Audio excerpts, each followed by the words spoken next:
All right, all right, all right. What up, Winter Stickers? How y'all doing tonight? Oh, that was weak. You guys sound like you're from the 70s, like Winterstick is. Make some noise for Winterstick. We are here. This is the 50th anniversary of Winterstick, which means it's the 50th anniversary of modern snowboarding. 1972, Dmitry Milovich patented the modern snowboard.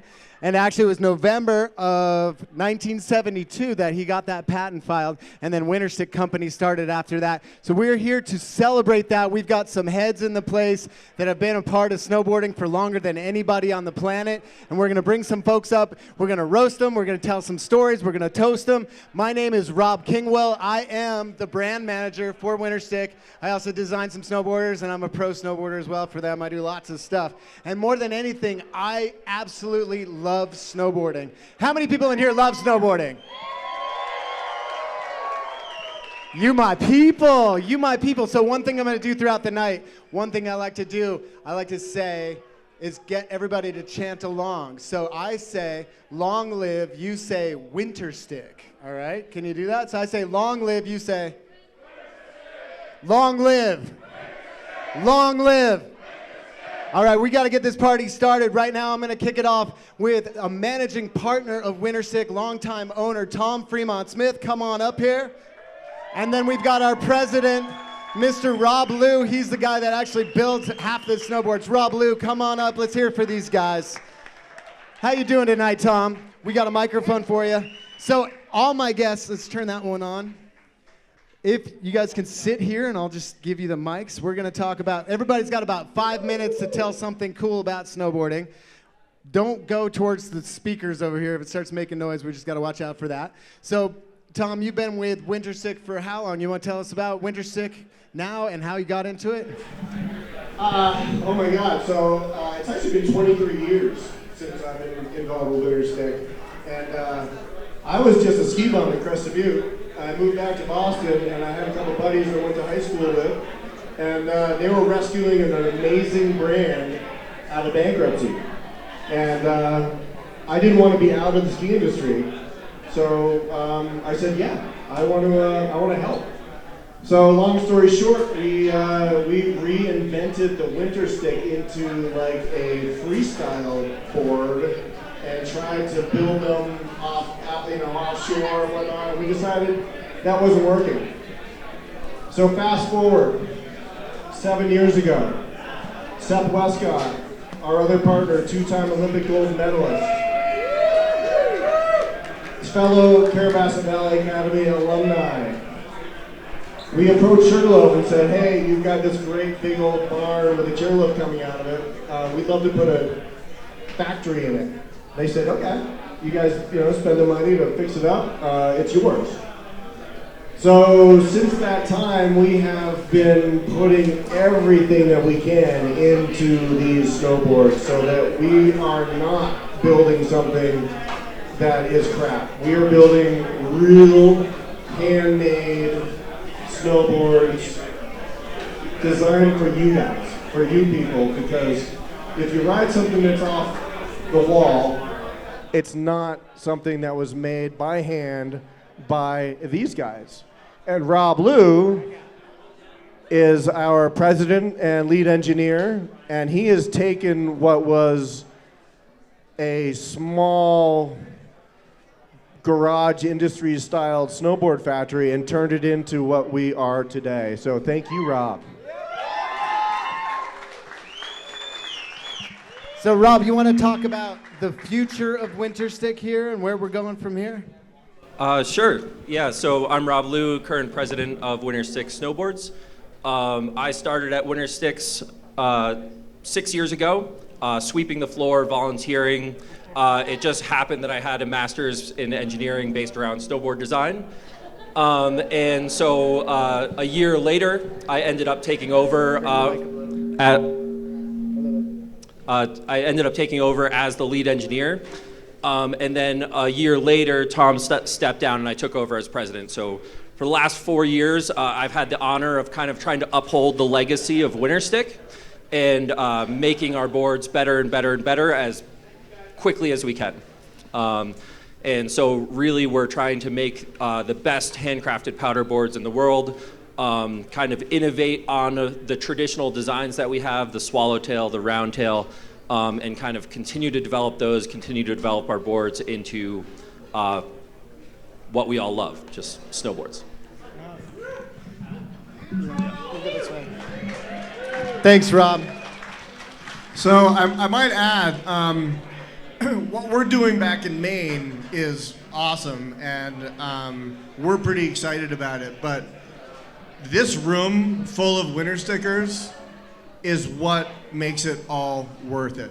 I mean, you guys and girls, I mean, I cannot believe how many winter stickers are in this room right now. I just cannot believe it. So Yeah. Let's go, Winterstick. we do it for you guys. Mark Winkler standing here. Wink is the heart and soul of the Utah snowboarding crowd that is Winterstick. And Wink has brought half of you guys to this party. Yeah, Wink. And I love you, Wink. Love you, man. Cheers to you, brother. And this is the energy that keeps us going, you guys. So please continue to support us. Tell your friends about us. You know, what we're trying to do is continue to keep this legacy going. Look behind you. Look at Marty Bedellska with all of his vintage snowboards back there from what Dimitri was doing in the 70s. We want to keep going. And it is really important that everyone in this room continues to support and love Winterstick, because we do. 50 years of history standing in this room right now.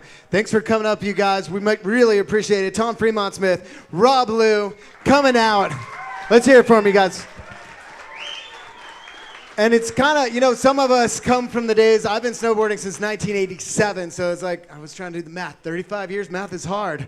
And, you know, back even in 1987, my parents were like, why'd you quit skiing? Like, that sport's dumb. That's not going anywhere. And just imagine being back in 1972, Dimitri and Renee Sessions, Don Moss, thinking about the possibilities of surfing on snow. And then 50 years later, standing in this room, being a part of this energy. You guys are part of that. And we are here to carry this into the future. Right now, we're going to hear from actually one of the founders, Don Moss. He couldn't be here. He was one of the original people that built the Winterstick company.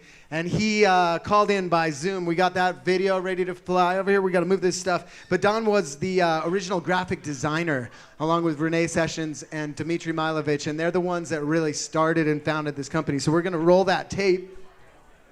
And I'm going to move stuff. Watch me move stuff. Hey, I say long live. You say.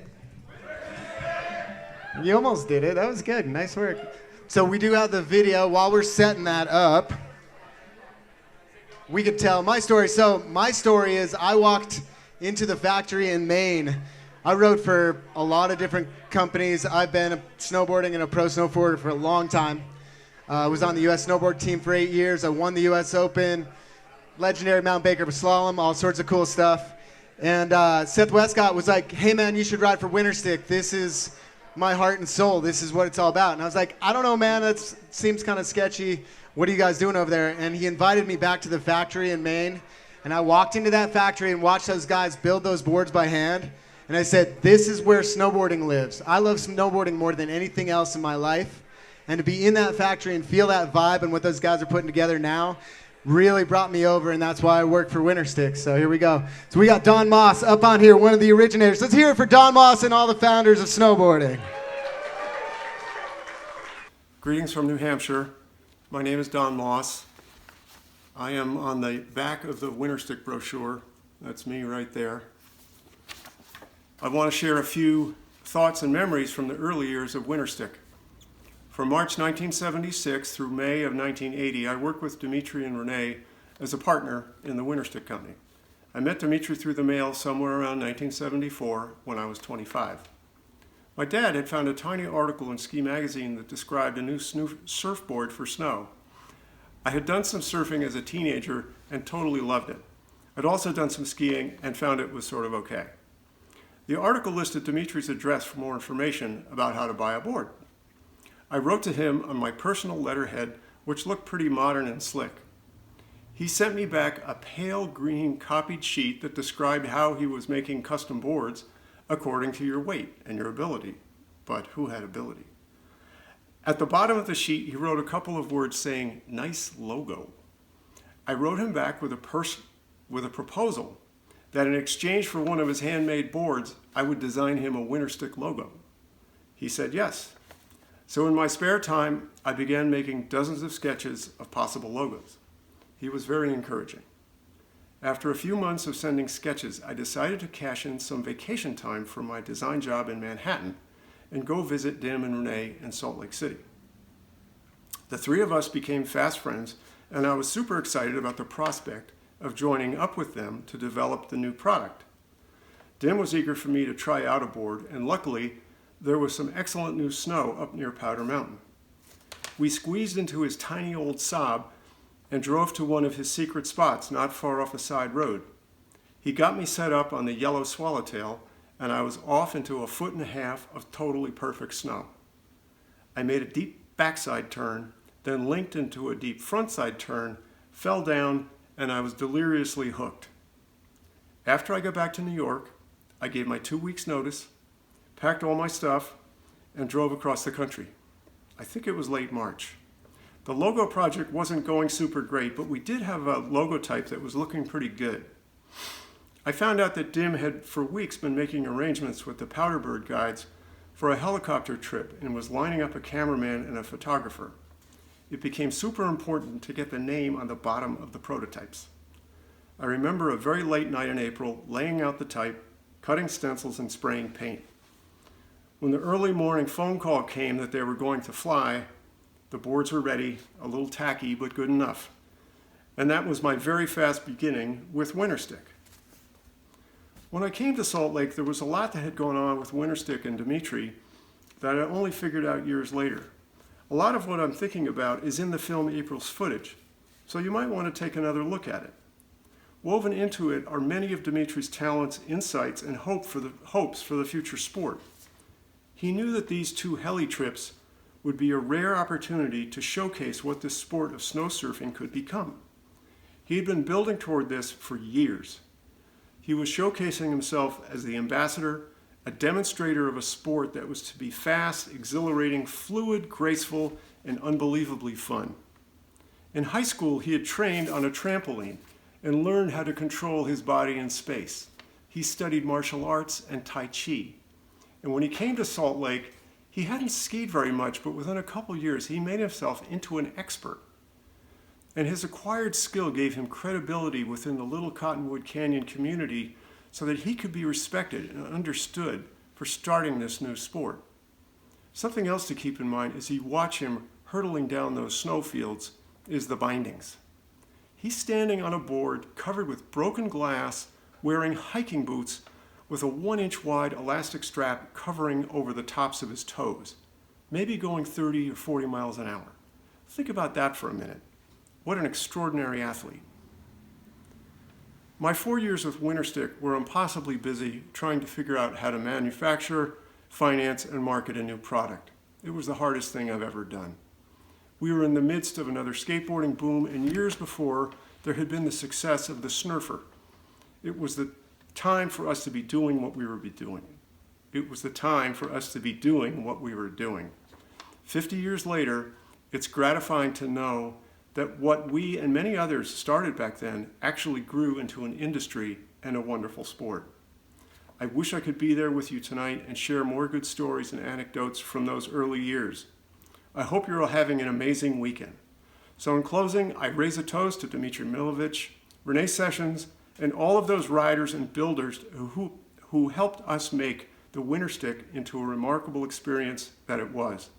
Thank you.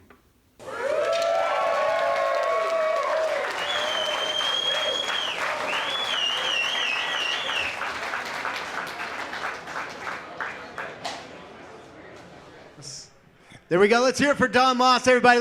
You know what? Actually, I really want you to raise your glasses to the founders of snowboarding, Dimitri, Don, Renee, and to everybody here right next to you. Cheers your buddy, because snowboarding is about riding with your friends. Snowboarding is about this community. And you guys are the ones that are going to build this towards the future. So that's what we're here tonight for. So next up, Badoom, yeah, nothing is ever easy, even when you do it in 2020 or 1972. Next up on our list is Noah Elliott. He is a Paralympian. I don't know if you guys rode with him today. Where's Noah Elliott? Noah is one of the best snowboarders I've ever met, and he does it really with just one leg. So he's got a really great story, and I just want to let him tell it. Thanks, man. Thanks for coming up.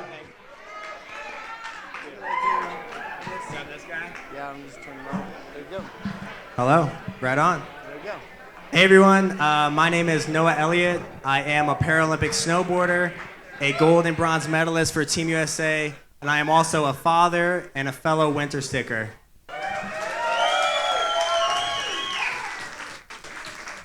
So we're all here tonight based off of an amazing sport that we all love and a common interest that we all share, and that is in fact snowboarding. The coolest part about that is snowboarding or snow surfing, my story didn't start out snowboarding. My story started out back in St. Louis, Missouri in the Midwest, far away from the mountains. When I was about 9 years old, I got my first skateboard. And at 9 years old, I knew what I wanted to do for the rest of my life. Skateboard. Skateboarding was amazing, and by the time I was 14 years old, I had a lot of life shifts. I was becoming a semi-professional skateboarder. And I was learning that I could turn that dream into a reality. Also at that time, I turned 15 years old. At 15 years old, I had one of the most miraculous things happen in my life. My daughter, Skylar, was born. I had a daughter at the age of 15. And even though that is such a hard thing to deal with, now I'm becoming a teen parent, I knew immediately that I wanted to become the best father that I could be. About 5 months later, my life took another mega shift. That shift came along with skateboarding saving my life and me finding out that I had a cancer diagnosis. I had osteosarcoma bone cancer in my leg. Yeah, at that point, I had to make some life decisions. Would I survive? If I did survive, how would I move on? And who would I be? Because at that point, I had to question. I was associating who I was with what I did, and I had to question who I actually was and who I could be. Snowboarding gave me that second chance at life. I moved out to Utah, Park City, Utah, to start training when I was 19 years old. Yeah. The coolest part about that is during my time in Utah, I went to snowboard, and on a chairlift, I met a guy by the name of Mark Winkler.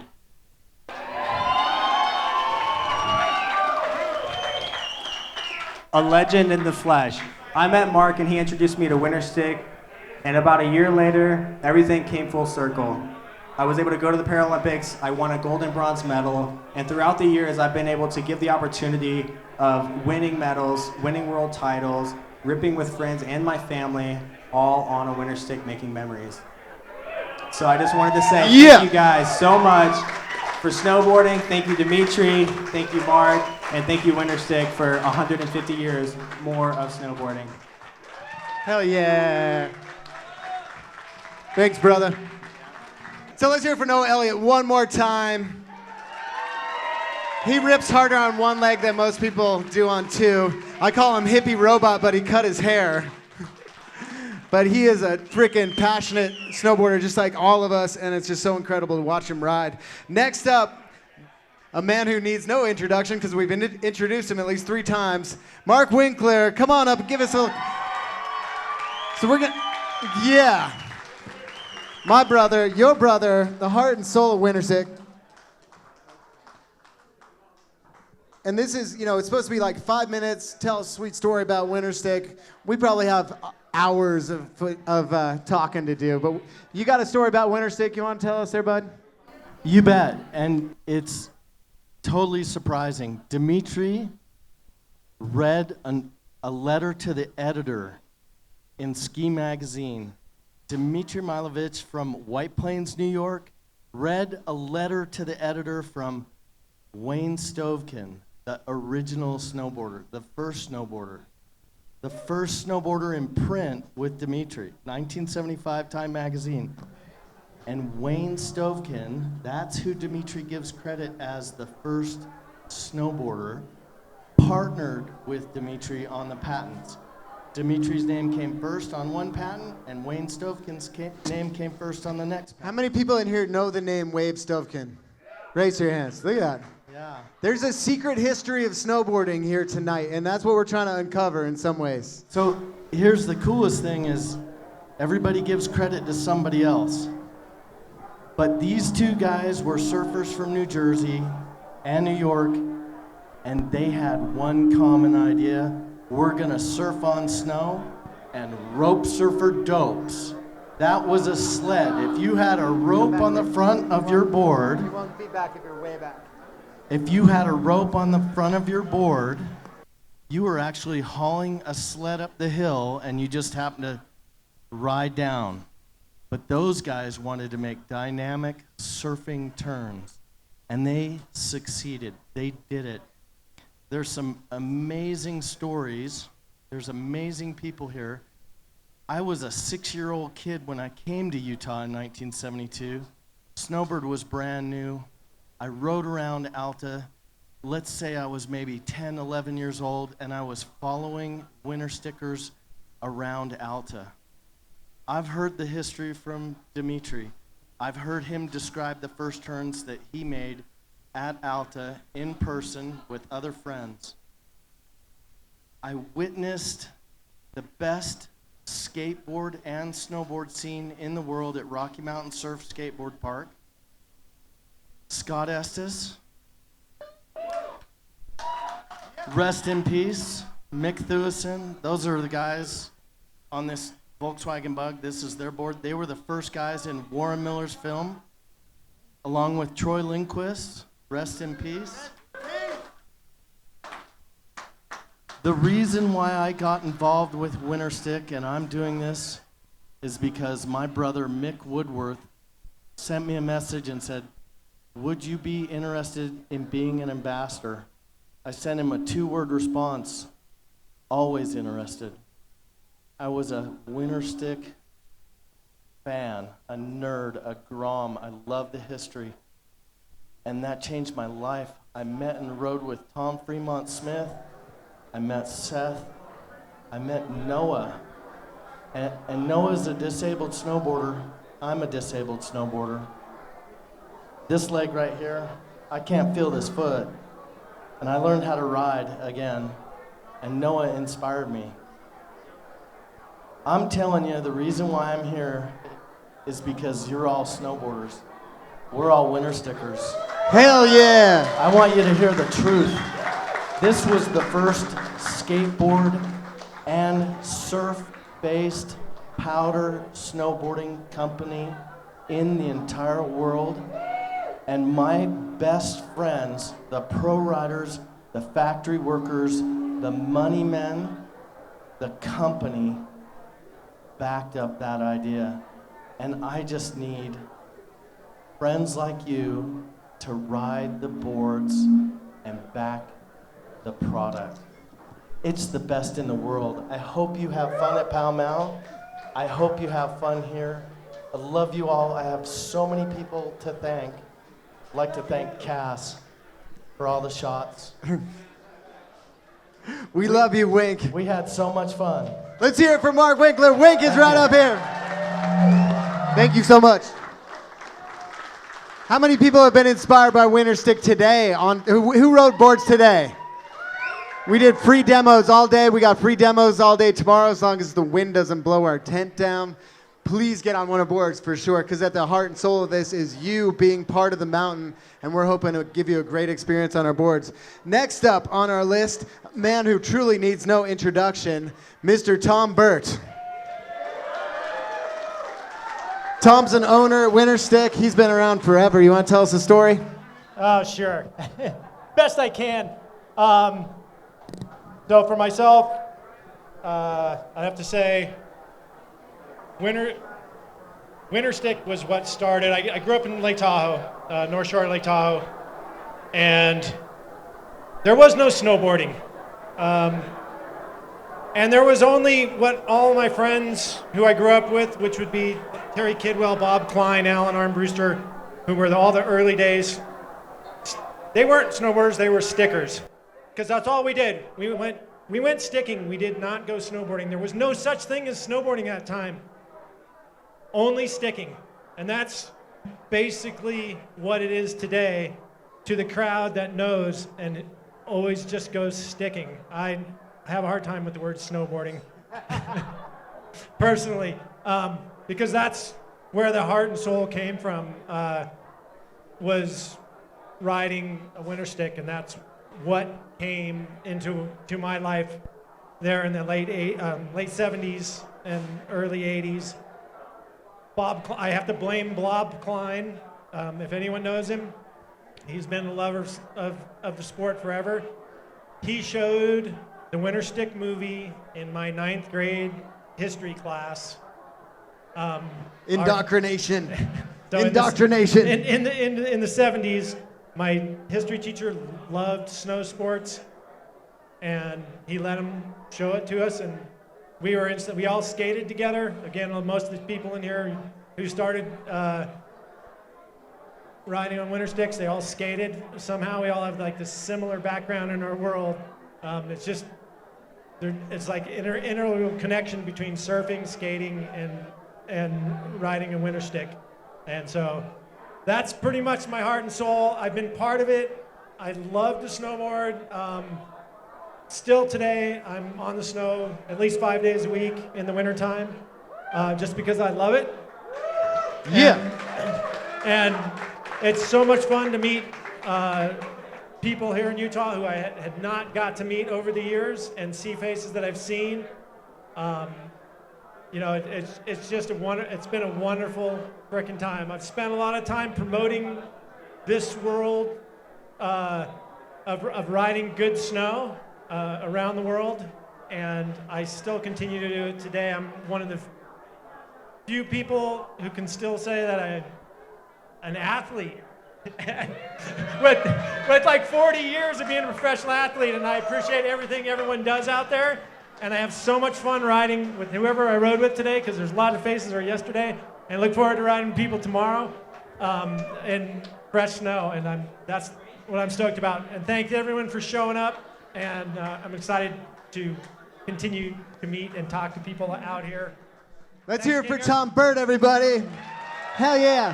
Hey, if you want to ride with Tom Burt or myself or any of the other Winterstick crew, we're going to be there at 9 o'clock to ride with the quote-unquote legends. He truly is a legend, and I just appreciate everything. He talked about how this snowboarding is truly founded in surfing and skateboarding. And one thing, I grew up in Jackson Hole, Wyoming, pretty close to Utah, but the thing I didn't really realize was how punk rock Winterstick truly is. The foundations of Winterstick is punk rock. The people that were there at the beginning were punk rock. They didn't give a fuck about going skiing or what people thought about them standing sideways on the mountain, and that energy continues today, and some of them are standing here today. So I tip my non-existent hat off to you guys, because I love seeing that. Snowboarding's about being an individual, expressing yourself, and freedom. And these people that are in this room right now, you're sitting next to, establish that vibe for snowboarding into the future. So next up, we got somebody who loves snowboarding so much he actually did a thesis in college about it. His name's Marty Bodell. Let's hear it for him. He's got one of the best collections of winter sticks on the planet. He's going to tell us a little bit about it. Some of you might know what this board is right here. Marty, you want to tell us about that? Tell us about your history with Winterstick. Sure. I grew up, watched a bunch of the older guys in my neighborhood snowboarding, and always wanted to ride a winter stick because that's what the cool kids rode. And by the time I was finally tall enough to get my own and to ride, Winterstick was out of business. So by the time I bought my first board, it was a Winterstick Severe Terrain. Still love it, still ride it. Okay. This board is actually Renee Sessions' board.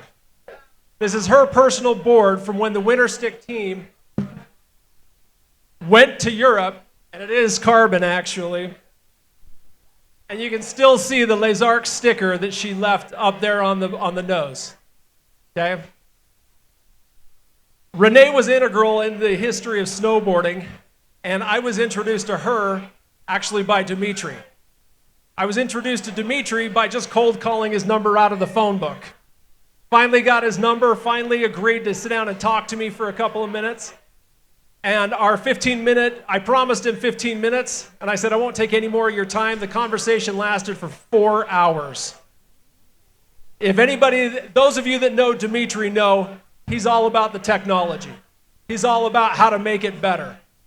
The last question that I asked him for my thesis was, where's the future of snowboarding going? And he said, you're gonna finally see that snowboarding companies are going to design snowboards for women. Women-specific boards, because they ride different than guys do. And he said, and I kept trying to tell people that we needed to get the women out here, and nobody would listen to me. And here we are, 30 years later, and he is right. The women are dominating the sport. They are amazing. My 11-year-old son, my 11-year-old son still has a crush on Chloe Kim. Just absolutely adores her. And I keep telling him, you got to be a little better if you want to hang with Chloe.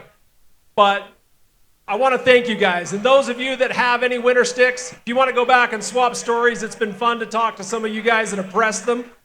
Love, love, love your work. If you have a board that I don't have, like a yellow swallowtail, come talk to me. Always be closing. Always be looking for that holy grail, one way or the other.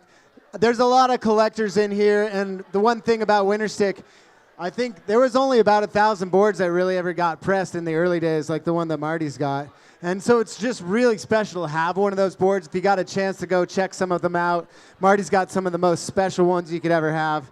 And it's just so cool to see 50 years later, we got ladies snowboarding, and he did touch on Renee Sessions. One thing cool about snowboarding is there was 3 people that really founded the Winterstick company, and it was Dmitry Milovich, Don Moss, and a lady named Renee Sessions. So snowboarding's always been about inclusivity, and Renee was really somebody that was integral in being able to teach people how to snowboard from the very beginning. If you look at some of the early catalogs, it's actually Renee riding a snowboard. So snowboarding's always been about women and men being together on the mountains and doing the most beautiful thing I think you can do on the planet. So it's really cool to have that, be here and check out that snowboard. So next up, we've got Scotty Phillips. Where you at, Scotty?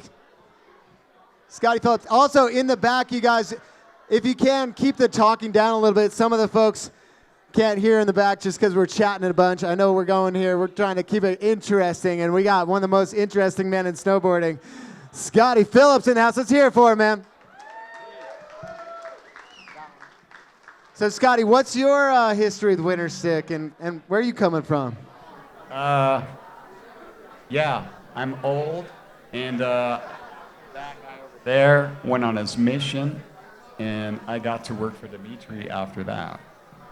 So you worked for Dimitri what time period? I actually worked for Dimitri starting in 1982, but I also became friends with Dwayne Bush.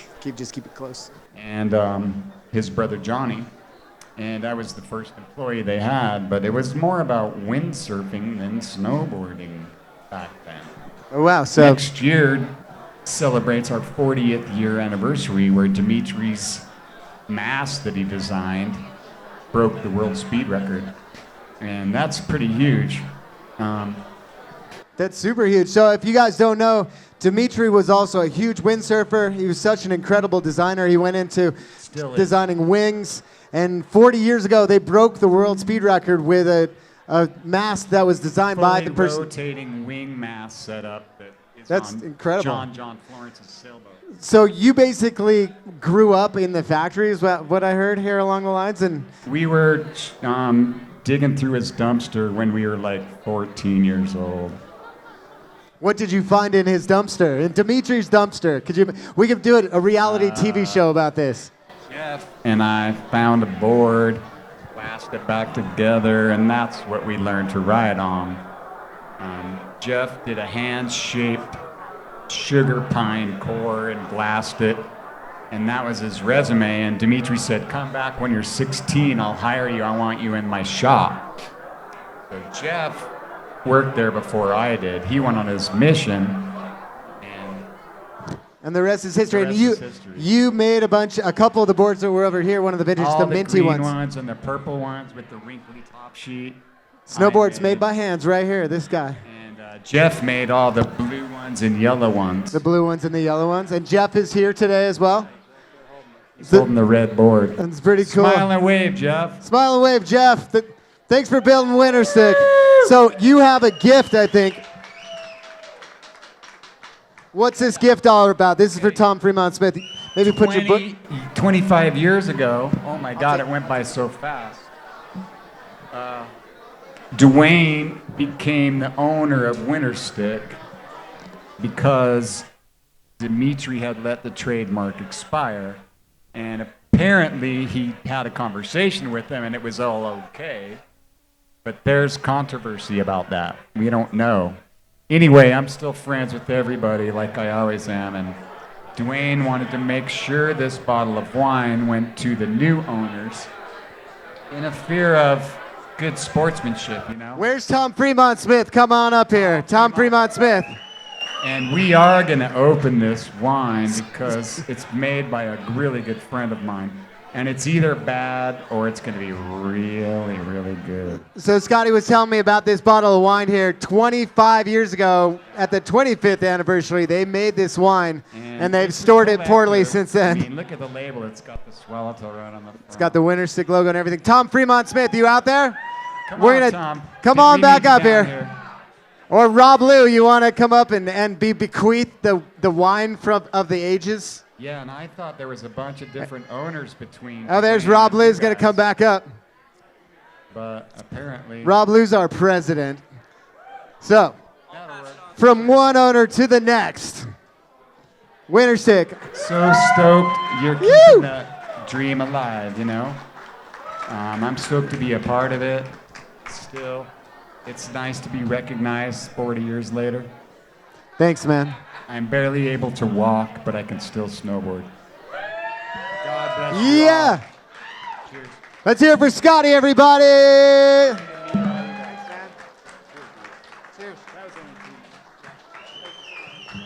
Amazing history here tonight. And too many microphones. All right, next up, this is a guy I've been watching on TV since I was like 0 years old. He's a pretty famous weatherman. His name's Kevin Eubanks, and he's a collector of Wintersticks. Little did I know. Kevin, you out there? Who knows Kevin Eubanks for telling us it's going to be a powder day tomorrow? We got Kevin out there. He's got one of the biggest Winterstick collections in the world, and he's got a couple stories to tell you. Tell us the story, Kev. So, let me just say thank you for being here. Thank you to Winterstick. Thank you to everyone in the room that's made it is what it is. When I was a little kid and I first started skateboarding, I bought my first deck and my first setup from Wink. And he sold it out of his basement. And I started skateboarding and he's like, dude, you suck at skateboarding. He said, you really ought to try sticking because it's so much easier. And I said, I didn't know what it was. I didn't understand it. But as I've grown older, the history of what Dimitri did is why we're here. There are a lot of voices and a lot of names that want to write a lot of history about how it started. And it's not how it started. It started long before some of the brands put their name on it. And what I love about 50 years is the history's in the room, and the people who ride and the people who build and the people who continue to keep the brand and the legacy moving forward are in this room. It's not a brand, it's a soul.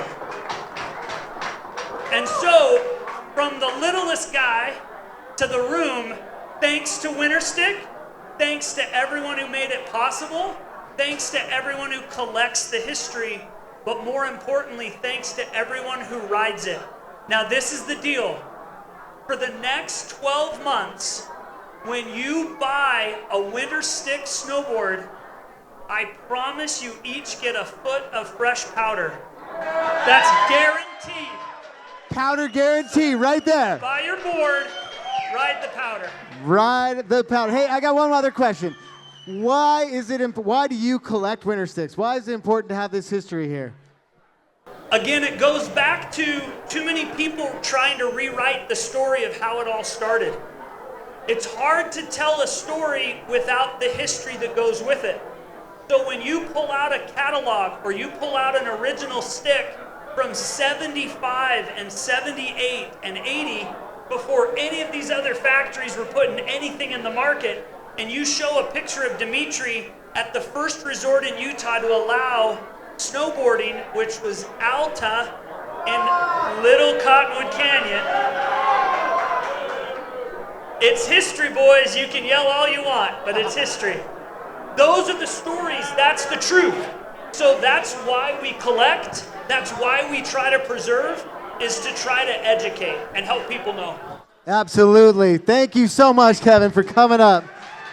Oh my gosh. So much history there, and so many powder days coming up this next year. But only if you get on this stick, people. Long live! Long live! I love it. All right, next up, where's my list? We're almost done with this, and then we've got a special surprise with the Coma Toasters coming up next. Bands made out of snowboarders. Who would believe it? So we have Neil Eichenfelder coming up next. Where's Neil? He's one of the people that shot the photo. That is one of the most iconic photos of all time in snowboarding. Neil, it is an honor to meet you, sir. Thanks for coming out. So I don't know, how many people know what the rock shot is? The rock shot. How many people were inspired to go snowboarding for the first time because of the rock shot? It's pretty cool. Neil, you want to tell the story of the rock shot or anything else? You betcha. So I teach photography at the University of Utah. I do a lot of shooting around, and people have asked me, have you ever had your work published? And I said, well, matter of fact, I have. I've been published in Playboy magazine.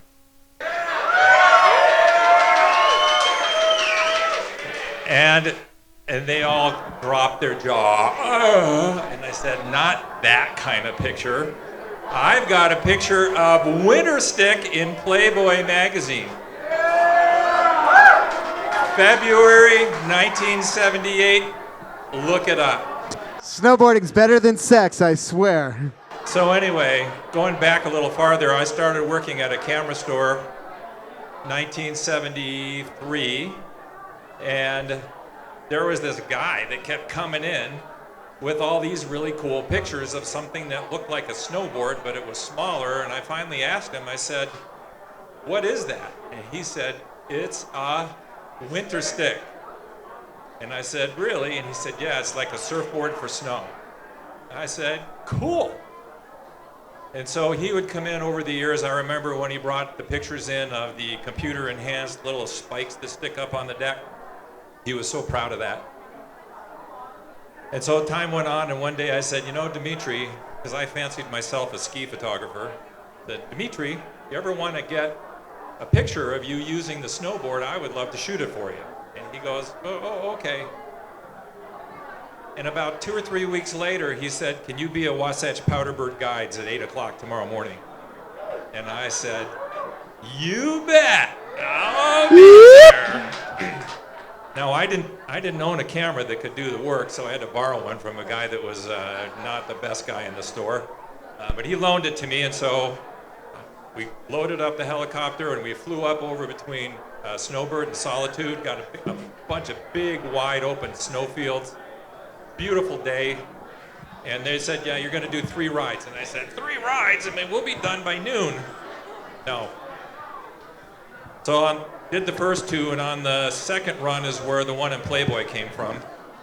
And Dimitri's coming off of a drift, and you can very clearly see Winterstick across the bottom of the board. Third run, or at the end of that second run, we were going down this another big open field, and there was a little ravine at the bottom, and I said, Dimitri, I am going to go down there, and I would like you to board into the canyon, or the little ravine, and do a turn. And he said, okay. So I got down there, and when you look at this picture, there's some little ski tracks here. Those are mine. He's wearing the rock shot on this shirt right here. It's my favorite T-shirt of all time. That's right. So anyway, I get down there, I get everything all set up, and here comes Dimitri, and he comes flying in, and he does that really high left-hand turn. He's almost horizontal across the canyon, and bam. And so I had no idea what I had, because back then you couldn't see it until the film was processed. So we sent it off to Kodak, and a couple of days later it came back. And a little while after that, Dimitri got a hold of me, and he said, you will not believe this.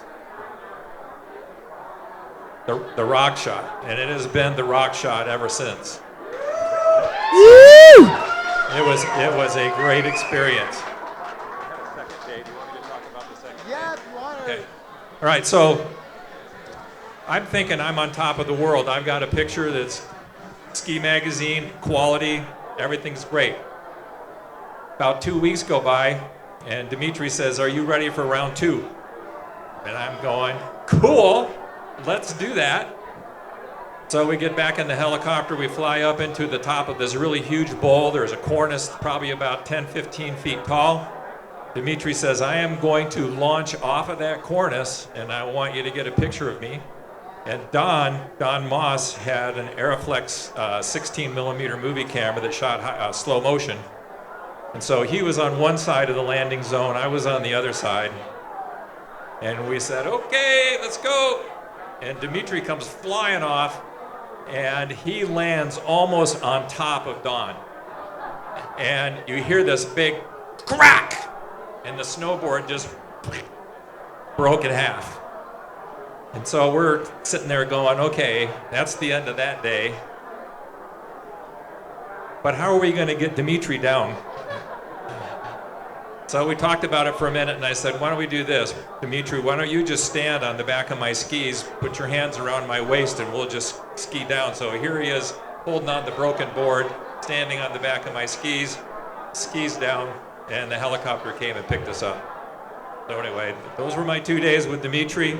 Amazing. And once again, I would like to say thank you to Winterstick for inviting me to come here. And what a great party they put on, don't you think? Yeah, let's hear for Neil, everybody. Truly capturing the essence of surfing on snow from the very beginning. So the one thing I was talking about earlier was that Winterstick is all about being punk rock, being individual. Snowboarding is all about being an individual, expressing yourself. And the next person I'd like to call up is Eric Miller. Eric, you out there? Hey, Eric. So these guys that founded Winterstick, they're BMXers, they're mountain bikers, they're skateboarders, they're surfers.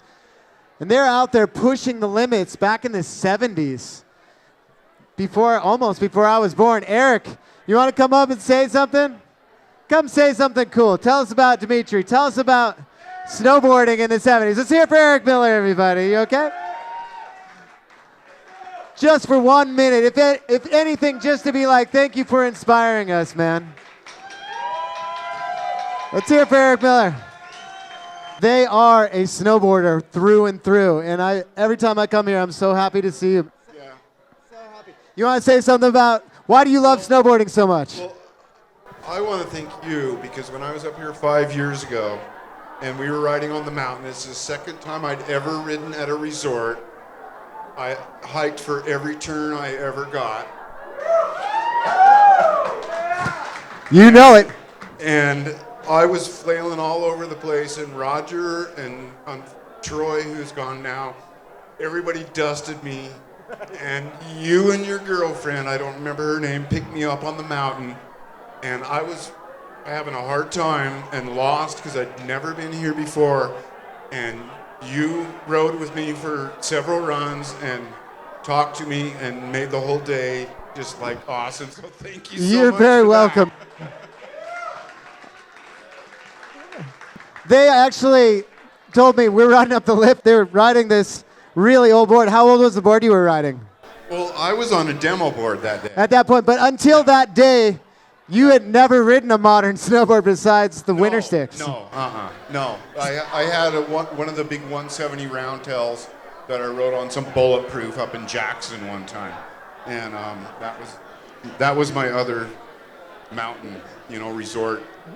So experience. So. Coming from back in the day, what was it that really defined Winterstick? Like what drew you to that experience of riding on snow, sliding on snow? Well, I met all my friends at Rocky Mountain Surf.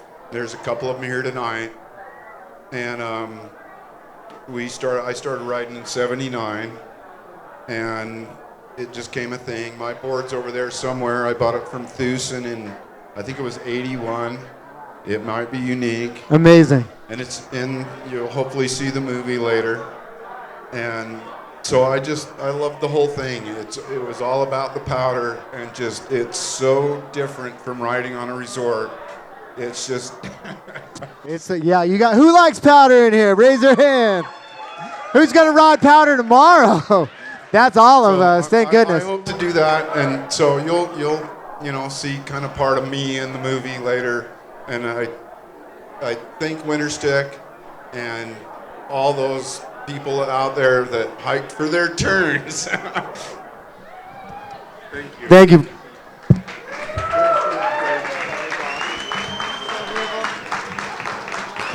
That's Eric Miller, snowboarder through and through.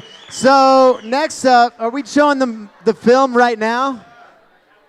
After Roger Baird and Dave Lundquist. Can you guys come up here and tell us a little story? So we do have a special presentation on 16 millimeter film. We've got the producers of this classic film, Roger Baird and Dave Lundquist, a couple of the originators. I'm going to pass the mic off to you guys. You can tell me a little bit. You can tell all these folks a little bit about Winterstick, where you're coming from.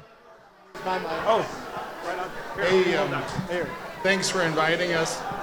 So for me, snowboarding really all started with skateboarding. And in 1975, they paved the road up Big Cottonwood Canyon. And I had a modern skateboard that had the first urethane wheels, and we started hitchhiking up and skateboarding the 16 miles down Big Cottonwood Canyon. And every once in a while, the canyon sheriff would, see us and stop. He didn't know what was going on. And then after the second year, he would try to stop us, and we would just run in the woods. And so when I met Roger and Eric, who was just up here, those guys turned me on to sticking, and also on to mountain biking. Because at that time, you could not buy a mountain bike. You had to make a mountain bike. And so being a film student at that time, in about 1983, I thought, I should try to capture some of the moment that's going on. And so I tried to come up with a film that included two new sports, mountain biking and snowboarding, and most of all, mountain biking in Moab and snowboarding in Moab. So there's a little piece of Utah history right there. And so the film was shot in 2 days in Moab. So you're gonna see it's 9 minutes long, 3 days in Moab. And it was on Christmas break, and then the snowboarding was all shot in one run in Big Cottonwood Canyon at Green's Basin.